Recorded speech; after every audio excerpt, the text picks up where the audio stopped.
I'm gonna eat a pill. Hello, my name is Lily Birchfield, and I will be watching every Three Musketeers movie that I can until I play D'Artagnan this summer. This is episode 2. I'm going to be watching the 1993 version, which I've never seen. Last episode, I watched the Barbie in the Three Musketeers. I rated it out of 5 swords.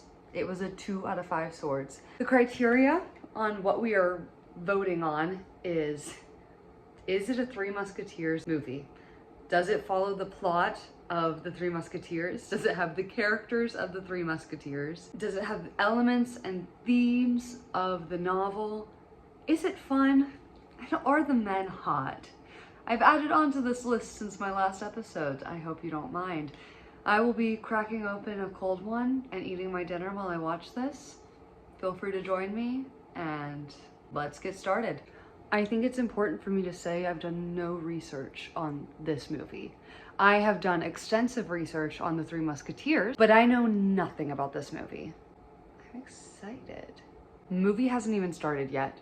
I just saw clip art that they used for this on Amazon. I know, I'm sorry, I'm using Amazon to watch this. Tim Curry plays Cardinal Richelieu! Yes! In the Barbie one, I heard the voice of the man playing Philippe, and I was like, why is this off-brand Tim Curry in this movie?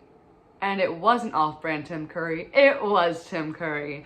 So to have Tim Curry live in this one, already we've got 5 out of 5 swords. And I love that in this version, they have dressed the Cardinal as a soldier's captain. He is in armor, because that's how he's described in the novel. Beautiful costuming decision. I absolutely adore that. That they showed the cruelty of the Cardinal's dungeons that he has. Sick. I'm not even done with the credit. They do the thing that I love in Musketeers movies. Instead of giving them a French accent or having them all do a British accent, they all are doing their own natural accent. The man playing D'Artagnan, oh, so fine! I grew up around horse riding, and I never found it that attractive.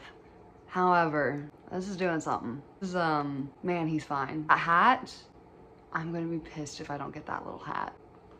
They've immediately set up that D'Artagnan is just an agent of chaos. I love that. That was a really good gag. He's running on horseback and he comes to a point where there's like a natural bridge in the path, and he stands up on the horse, and the guy behind him that's chasing him also stands up on his horse.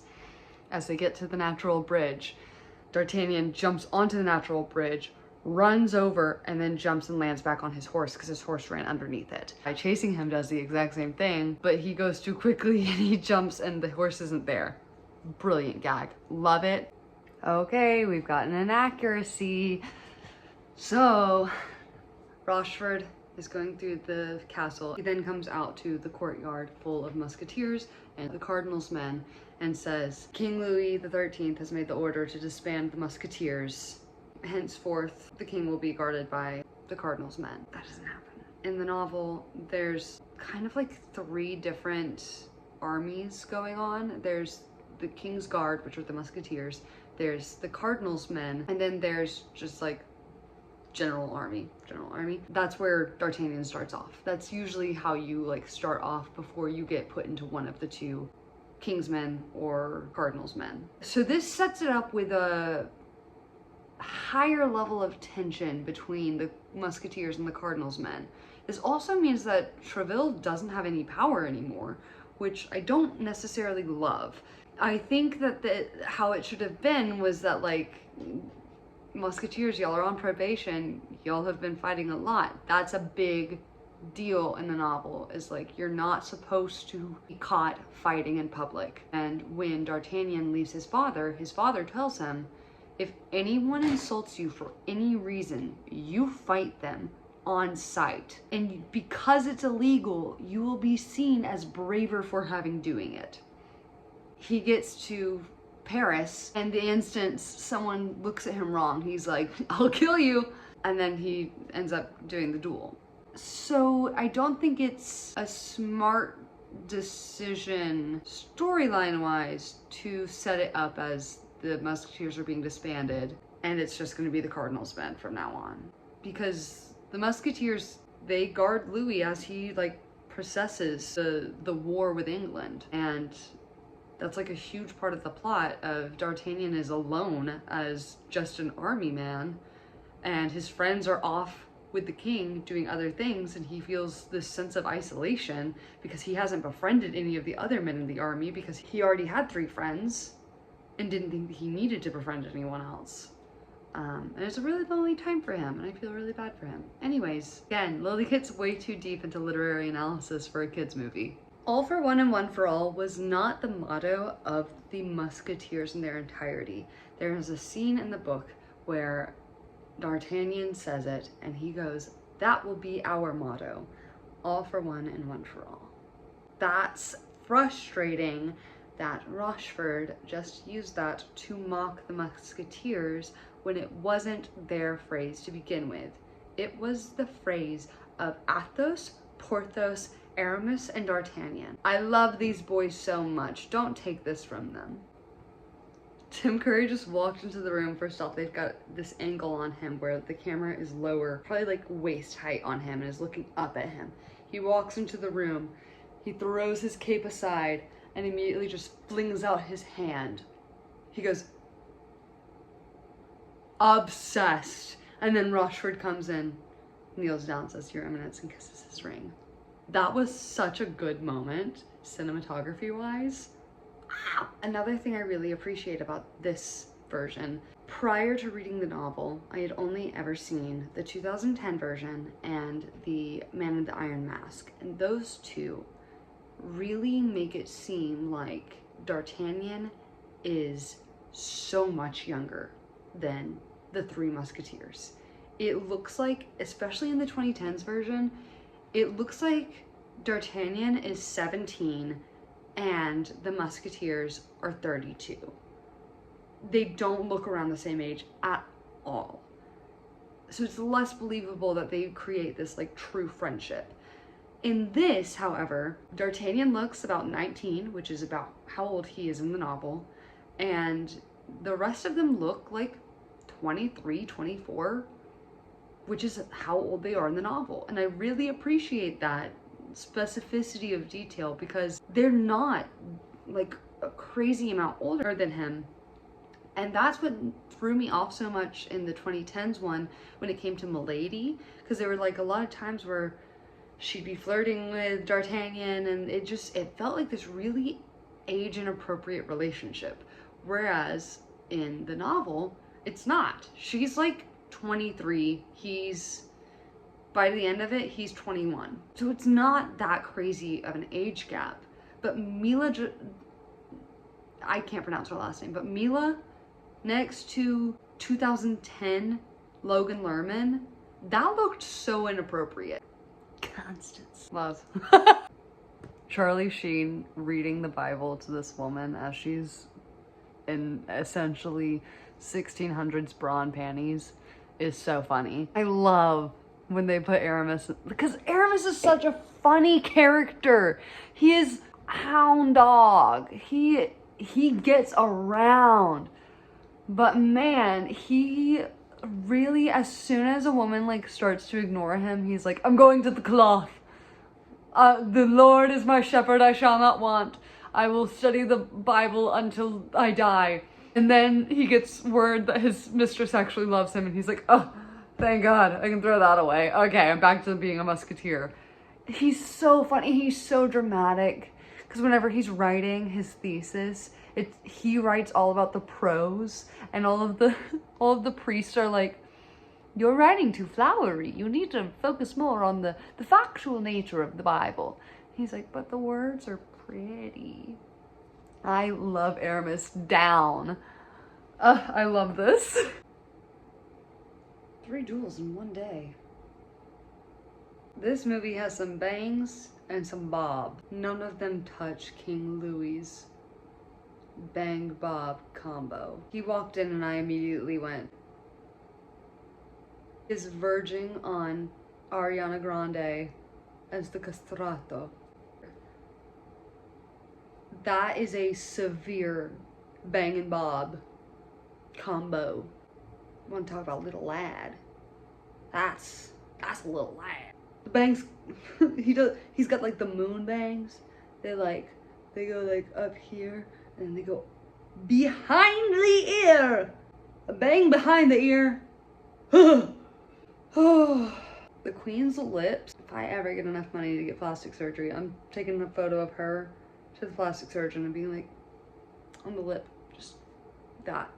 Her lips, perfect, I want them. Love them all having American accents. The guy that plays D'Artagnan in this, I think it's Chris O'Donnell, I don't know. Logan Lerman must have studied him so much before playing D'Artagnan in the 2010 version, because the cadence in which he talks is the exact same that Logan Lerman uses. And it's not what Logan Lerman uses in other films that he's in. So it's very specific to playing D'Artagnan. And so I think I have to talk like that too. It's very much like, I'm gonna feel really bad about having to kill you all. You're all musketeers? Like, very that. So let's see if I can do that with a British accent. I'll give this one points. They do the 5-on-4, which is what it is in the book. They did a really cool combat moment right then where D'Artagnan gets like kicked to the ground. He's down and one of the guards are about to come and slash at him, and he does a kip up onto his knees and does a 5 to it. Really cool. I really appreciated that. Love the accuracy of that fight, because D'Artagnan killed a man. First day in Paris, and he has killed a man. A man is dead by his hands. Day 1 in Paris. All right, big fan of Milady in this one. They kept her hair blonde in this. I don't know how important that is, especially in the dynamics of the like Madonna horror complex, because we kind of have that dichotomy. Because in the novel and in a lot of the films, both Milady and Constance are blonde. And one of them is conniving and cheating on her husband, but she has pure intentions. The other is conniving, killed her husband, and has only the intentions of gaining power for herself. So these are two women in very similar positions of lack of power and constantly being distrusted by the men around them. They just go different ways. One of them is more of a girl's girl. Constance is the lady in waiting to the queen, and she lays down her life for the queen. Milady is distrusted by men, but she's giving them every reason to. Not to victim blame, but she definitely plays on the cardinal's favor, and she keeps him at a distance, but she uses her wiles to get what she wants, which is not a bad thing. It's just, it's framed that way in this novel. So they've added more to D'Artagnan's father. They have implied that D'Artagnan's father is the reason that Rochefort only has one eye, and he died saving the king in this version. That's not how the novel is. In the novel, his dad talks to him for about 10 pages straight, just being like, fight everyone. Don't let anyone talk down to you. Kill them if you have to. It's great. It's such a good start to the novel. I get why they do this in some of the adaptations, where they make D'Artagnan's father dead, because it then has this like incomplete duty aspect to him, where D'Artagnan feels like he has to take up the mantle and finish the job that his father started, or continue the job that his father started. But I like it more if he is raised by his father in the countryside. When his father was younger, he was a musketeer, and he just retired, and he retired to the countryside and had a son, and then raised his son with the passion and the stories of the Three Musketeers, and has this idealism to it that then D'Artagnan carries into his adulthood and is like, this is the most exciting life I could live. My father told me all these amazing stories. I have to pursue this. And I've been trained by him. It just adds too much, like, unnecessary weight to D'Artagnan when his father is dead. Because then it's like a revenge plot, and that's not what this is. Like, Dumas wrote revenge plots. If you want a revenge plot, read The Count of Monte Cristo. The Three Musketeers isn't, other than D'Artagnan's relationship with Milady, it's not a revenge plot. She's the only one that he's seeking revenge on. Milady and Rochefort are the only two people that he's seeking revenge on, and it's only because Rochefort steals his letter that is supposed to tell Treville that he is his father's son and he wants to be a musketeer. Please help. And he insulted his dad's horse. Okay, let's be honest. Like, that was the real insult. With Milady, it's a lot of pride being hurt and him overhearing her talking about plots against the king. Stop trying to make the Musketeers a revenge story. This is not book accurate, but I don't care. I love it. So D'Artagnan has been sentenced to be beheaded by the cardinal. Does not happen in the novel. He's walking up to be beheaded, and he gets there, and it's revealed that it's Aramis standing next to him, and the headsman is Porthos. And Porthos has this running bit of claiming that certain things were a gift from royalty in countries that don't have that type of royalty. So first it's a scarf that was given to him by the Queen of America. Then it's an axe that was a gift from the Tsarina of Japan. Love that gag. Then chaos ensues. They start fighting everyone that's up there that isn't one of them. And Aramis pulls a gun out of the Bible, obsessed, shoots someone, then, as the gun is still smoking, does the sign of the cross. Obsessed with that! I love it. Let's bring that back. I love this fop that's just following D'Artagnan around going, D'Artagnan! Love! If you haven't figured out at this point, never watch a movie with me because I'm just gonna start quoting everything that they say in the same way that they say it. Ooh, a lively tune. I'm inspired to dance. Love. Let's bring back the art of wenching. Truly, like, I am realizing I'm not wenching enough at the Ren Fair. However, if I were to wench, you know, all the ones that I've got eyes for wenching always have a partner.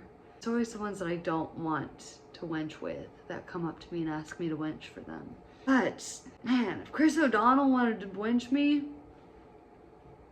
he could tell me I had a poison face. Like, yeah. I really appreciate the dressing of Athos's alcoholism. It's very prevalent in the novel that he drinks far too much, and he reveals a lot of secrets about himself when he has drunk, and then the next morning he doesn't always remember, or if he does, he plays it off as a joke and is like, that story I told you was crazy, only for you to then find out that was a true story that he told. So they actually are addressing that in this. There's a moment where Porthos is dancing around with some women. Aramis and D'Artagnan are sitting and talking, and D'Artagnan goes, why is Athos sitting by himself? Aramis goes, he takes his drinking very seriously. Don't worry, he'll be back to his normal self in the morning. Which is essentially what they say in the novel. They just didn't have the words for it back then, that he's an alcoholic and he's doing this because his wife was a liar and he ended up killing her, and he feels really guilty about that, but he also feels so betrayed that his wife lied to him for all that time, and then come to find out his wife isn't actually dead. So they address it. He tells the exact story. They change some details. I appreciate that it's kept in this one, because in the three others that I've seen so far, they haven't mentioned that. I appreciate this. They really streamlined the plot of having to ride all the way out to England, give Buckingham a message, and then ride back. And the novel, it's because the cardinal has stolen jewels from a necklace given to the queen, and because the queen gave that necklace to Buckingham as a token of her affection, the king then is convinced by the cardinal to ask her to wear that necklace to the ball. She then realizes, crap, I don't have that necklace, I gave it to Buckingham. Constance asks D'Artagnan, can you retrieve this for me? And he gets all of the musketeers to ride to England with him to get the necklace from Buckingham and bring it back before the ball.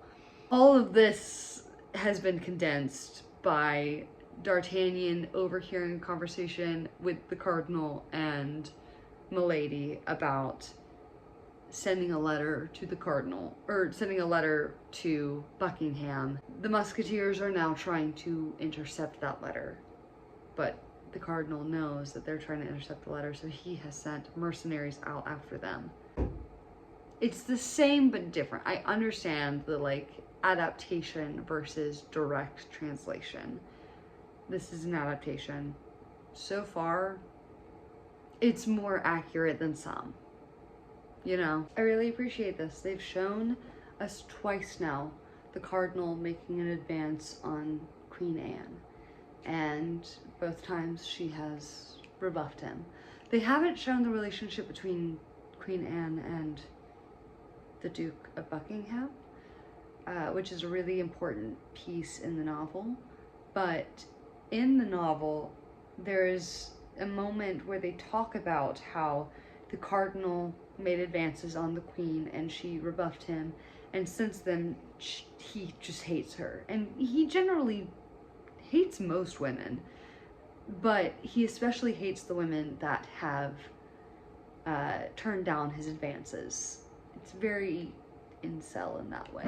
So I really appreciate that they show us that in this, because, you know, I hate when show don't tell, you know? So I appreciate that they are showing and not telling in this. And they have the plot of D'Artagnan having to leave all of the musketeers behind as he's going on this journey to Calais, or to England.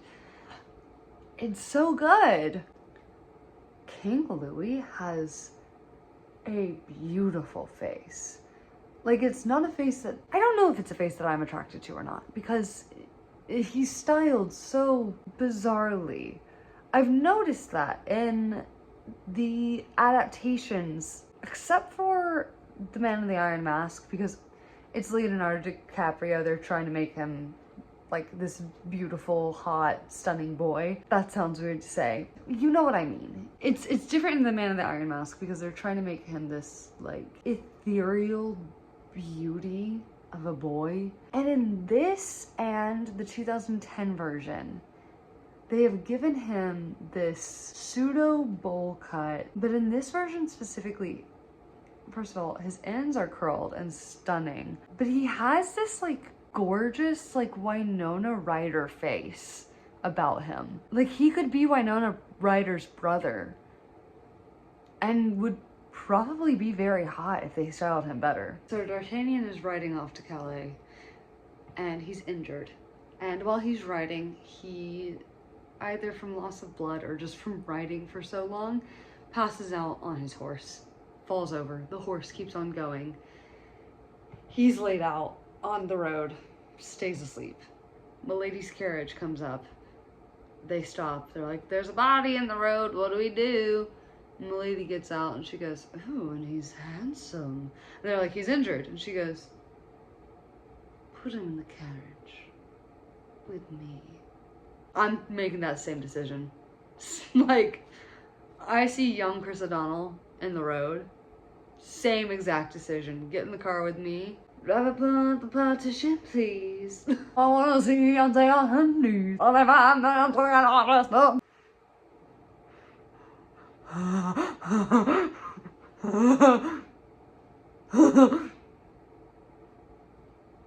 I fear, I'm gonna eat a pill. I get it.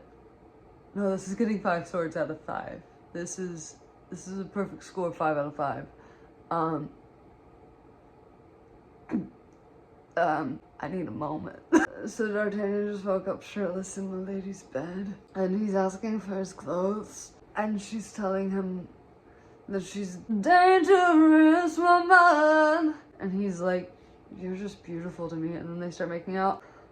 I'm unwell. This is suddenly about to be a PG-13 review. The lighting in movies from the 90s and the early 2000s, really before the 2010s, like the lighting in movies before the 2010s was so good. There are moments where they're in the dark, but like the light is a cool light shining just on like this part of the face. And it's so good. It conveys the feeling of being in the dark, but like this cool and haunting light on the face as you're having this vulnerable conversation is just gorgeous. They're in the dungeon right now, and it's Athos talking with Milady about what's become of her since he thought she was dead, and of the crimes that she's committed since then. And he's asking, what has the cardinal asked of you? What are his secrets? And she's like, I'm gonna take these to my grave. And it's so beautifully shot with that lighting.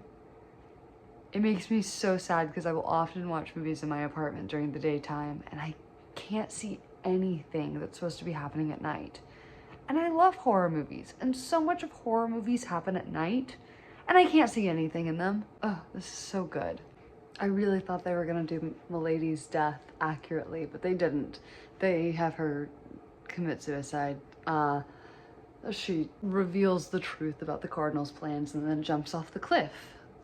But in the novel, the musketeers kill her and bury her in the river. I love how obvious it is, though, in the filming of this, that Kiefer Sutherland does not kiss her back. It is the most chaste kiss you've ever seen. It's just such an interesting choice. That's so cute. The king and the queen, like, they're shown really sweetly in this. They're really young, and they were in an arranged marriage, and they don't know each other. She doesn't know anyone in France. And this creepy man has made multiple advances on her. She doesn't even have her husband to talk to about it.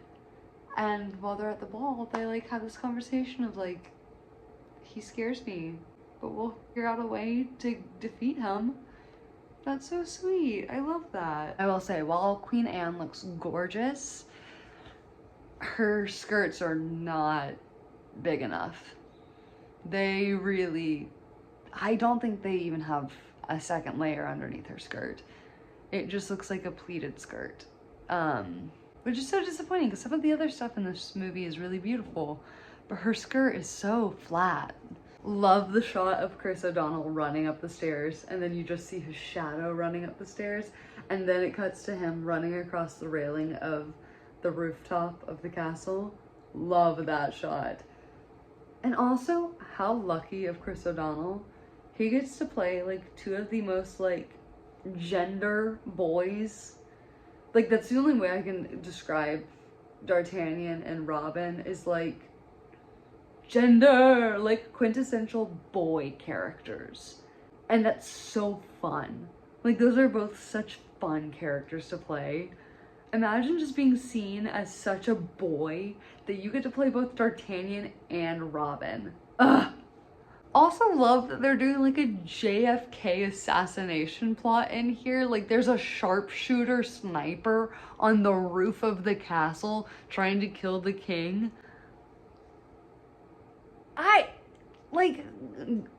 Now we get like a 3-on-20 fight.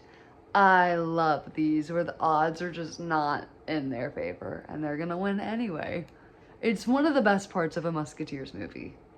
Oh yeah, because of the montage of all of the former Musketeers getting their gear together. They all appear and fight with Athos, Porthos, and Aramis. Beautiful, love it, no notes. I love a scene where a man gets flung from a building and he has to hold on to a flag and just swing around on the flag. Oh, it just scratches an itch. Sword fighting while dangling from the flag? That's insane. Porthos kills a man with a miniature crossbow. Man falls off the roof, face plants into cement, and he goes, love. Tim Curry walking with this giant red cape just billowing behind him. That is theater. I love when there's like a character that's trying to have a coup, trying to kill the king and then take over the throne, and they inevitably go, and of course I will reign with the queen by my side. And the woman always goes, I would rather die. And the guy goes, that can be arranged. But in this case with Tim Curry, he yells it. He goes, that can be arranged. Love.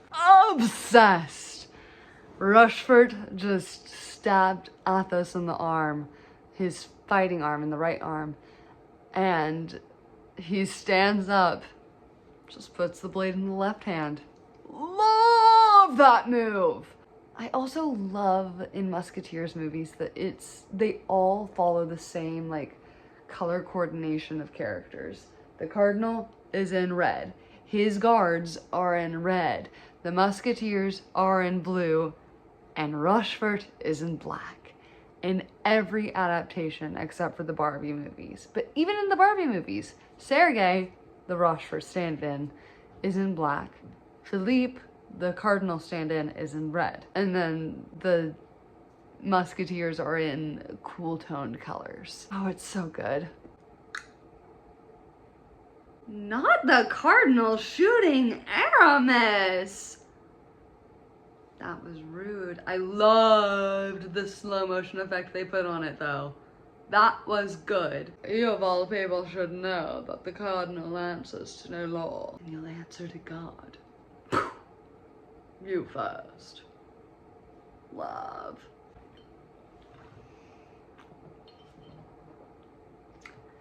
D'Artagnan getting his sword back. Beautiful. You know, Chris O'Donnell is not the most expressive actor. Everything is pretty much, this sword belongs to me. There's not a lot going on there. But he's got that like perfect boyish voice. He sounds so similar to the kid that voiced Aladdin. It's just so scamp, you know?